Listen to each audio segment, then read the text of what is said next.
COVID-19 pandemic has drastically changed daily life for all of us, right? But for those people that have lost loved ones, it's changed their lives forever. Zibby and Kyle Owens recently lost not one but two loved ones to COVID-19, and they are both joining us this morning to talk about their experience and how in the midst of it all they are choosing to celebrate their loved ones' lives. It is so good to see both of you. I am so sorry for your loss. It's good to see you guys too. Well, thank you very much. Yeah, it's been really, really tough. You know, sure. I can't even imagine.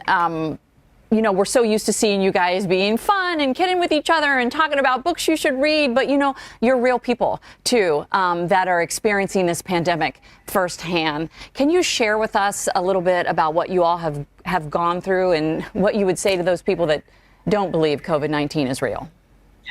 Wow. Well, I can tell you firsthand. I mean, obviously, my grandmother passed away about a month ago. And then a month later, my mom, Susan, passed away from COVID and fought really, really, really hard to stay alive. I was down at Duke University in the ICU after she had tested negative finally for COVID, and I was allowed in to be with her and my sister as well. And I can tell you firsthand, not only from seeing my mom, but seeing the, 30 other rooms in the ICU, maybe there was more, but it's very real and it's very disturbing.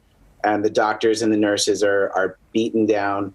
And this is a real thing. And I remember my mom telling me right away, this is not the flu. This is totally different. I got hit really, really hard here. And so, yeah, this is real. And everyone really needs to take precautions and wear masks and stay distant and wash your hands and take it really seriously. I mean, Susan's lungs were so bad that they were convinced she must have had an undiagnosed pre-existing lung condition, but she didn't. I mean, she didn't. It all just came. Nene accidentally caught this when she was hospitalized for her own issues, and then Susan didn't know. So, like any good daughter, she was just taking care of her mom, right? Not knowing that her mom had COVID, and that's the tragedy of it. Because what kind of choice is that, to take care of your parent or not? So exactly. So it's just it's very real.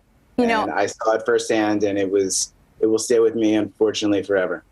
I actually know exactly what you're saying. I lost my father in May. He didn't pass away to COVID, but he was in the hospital in a time during the pandemic, and losing someone during this time is it's incredibly difficult. And I look to you because one of the reasons you guys wanted to share your story is that you truly want to celebrate your mother, Kyle, and your grandmother's life. And how do you, it's a choice, right? So you choose not to let the grief just totally envelop you and to celebrate. How are you doing that? Yeah, I mean, it was tough because my grandmother had passed away. And then the very next morning, my mom was admitted to the hospital. So we didn't really have much time to grieve for my grandmother. And then immediately it was my mom fighting her own fight for the next 6 weeks after that. So it was really tough, but we did a really beautiful Zoom memorial with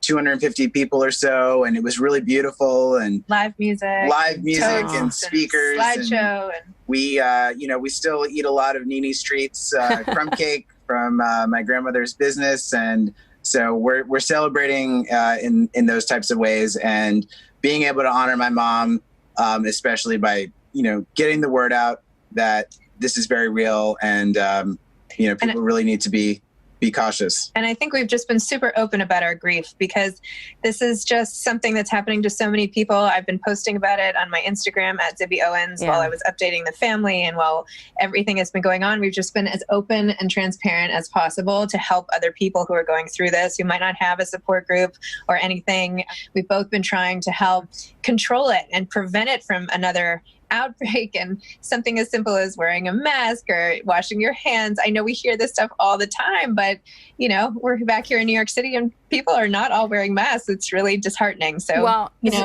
just as little as you can do would be great for their own sake too. It's just crazy. Zibby and Kyle, please know that you are indeed helping people. I was saying we were trying to get you back. Just knowing someone else is going through it makes you feel not so alone, right? So I am sending you lots and lots of love. I'm going to keep keep you in my thoughts and my prayers. And the next time we see you, we're going to talk more fun books. All right? Is that a deal? Yes.